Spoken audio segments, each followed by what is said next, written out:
بسم اللہ الرحمن الرحیم۔ السلام علیکم ورحمۃ اللہ۔ حضرت عبادہ بن صامت رضی اللہ تعالیٰ عنہ سے روایت ہے کہ حضور نبی کریم صلی اللہ علیہ وآلہ وسلم نے ارشاد فرمایا کہ تم لوگ میرے واسطے 6 اشیاء کے ضامن بن جاؤ تو میں تمہارے واسطے جنت کا ذمہ دار بنتا ہوں۔ پہلی یہ کہ جس وقت گفتگو کرو تو سچی گفتگو کرو۔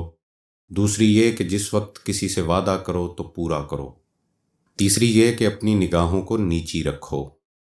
چوتھی یہ کہ اپنی شرمگاہ کی پوری طرح حفاظت کرو۔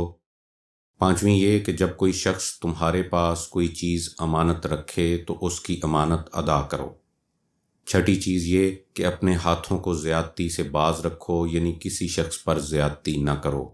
علامہ سمرقندی رحمۃ اللہ علیہ فرماتے ہیں کہ حضور نبی کریم صلی اللہ علیہ وآلہ وسلم نے ان 6 چیزوں میں دنیا کی تمام قسم کی بھلائیوں اور ہر قسم کی کامیابیوں کو جمع فرما دیا ہے۔ چنانچہ سچی بات میں کلمہ توحید بھی ہے اور اس کے علاوہ باقی تمام سچی باتیں بھی اس میں شامل ہیں۔ دوسرے یہ کہ وعدہ پورا کرنے میں وہ وعدہ بھی شامل ہے جو اللہ تبارک و تعالیٰ اور بندے کے درمیان ہے، اور وہ وعدہ بھی شامل ہے جو بندے ایک دوسرے سے کرتے ہیں۔ اللہ تبارک و تعالیٰ سے کیا گیا وعدہ یہ ہے کہ انسان موت آنے تک ایمان پر جمع رہے، اور لوگ جو ایک دوسرے سے وعدہ کرتے ہیں وہ بھی ضرور پورا کرے، ان کے خلاف ہرگز نہ کرے۔ تیسرے یہ کہ امانت کی 2 صورتیں ہیں۔ ایک تو وہ امانت جو اللہ تبارک و تعالیٰ اور اس کے بندے کے درمیان ہے، اور دوسری وہ امانت جو بندوں کے درمیان ہوتی ہے۔ پہلی قسم کی امانت کی تعریف میں وہ فرائض شامل ہیں جن کو اللہ تبارک و تعالیٰ نے اپنے بندوں پر فرض کیا ہے۔ یہ فرائض بندے کے پاس اللہ تبارک و تعالیٰ کی امانت ہیں، اس پر ضروری ہے کہ وہ اس امانت کو وقت پر ادا کرے۔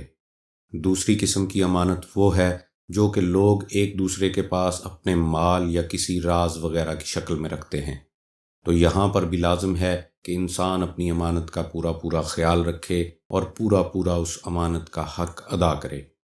چوتھی چیز شرمگاہوں کی حفاظت ہے کہ جس کی ایک صورت تو یہ ہے کہ حرام استعمال سے، زنا وغیرہ سے اس کو محفوظ رکھا جائے، اور جہاں کسی شک کی جگہ ہے وہاں سے بھی شرمگاہ کو محفوظ رکھے۔ دوسری صورت یہ ہے کہ شرمگاہ کو بالکل چھپا کر رکھے، کسی کی نگاہ شرمگاہ پر نہ پڑے۔ حضور نبی کریم صلی اللہ علیہ وآلہ وسلم کا ارشاد مبارک ہے کہ اللہ تبارک و تعالیٰ شرمگاہ کو دیکھنے والے اور جس کی شرمگاہ دیکھی جاتی ہے دونوں پر لعنت فرماتے ہیں۔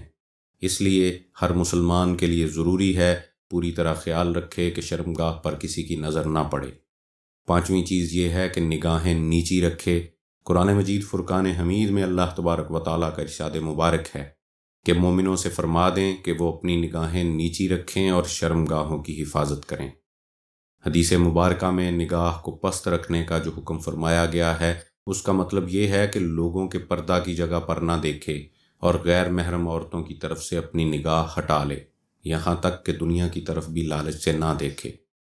اور چھٹی چیز کہ اپنے ہاتھوں کو زیادتی سے باز رکھو۔ حضور نبی کریم صلی اللہ علیہ وآلہ وسلم کا ارشاد مبارک ہے کہ مسلمان وہ ہے جس کے ہاتھ اور زبان سے دوسرا مسلمان محفوظ رہے۔ اپنے روزمرہ کے معاملات میں اس چیز کا خیال رکھیں کہ کسی شخص سے کوئی زیادتی نہ ہونے پائے، نہ ہی زبان سے اور نہ ہی ہاتھ سے۔ سامعین، اللہ تبارک و تعالی ہم سب کو حضور نبی کریم صلی اللہ علیہ وآلہ وسلم کے ان فرامین پر دل و جان سے عمل کرنے کی توفیق عطا فرمائے، تاکہ ہم بھی ان خوبیوں اور نعمتوں کو حاصل کرنے والے بن جائیں جس کا حضور نبی کریم صلی اللہ علیہ وآلہ وسلم نے وعدہ فرمایا ہے۔ سامعین، خوش رہیں، ایک دوسرے کا خیال رکھیں۔ السلام علیکم ورحمۃ اللہ۔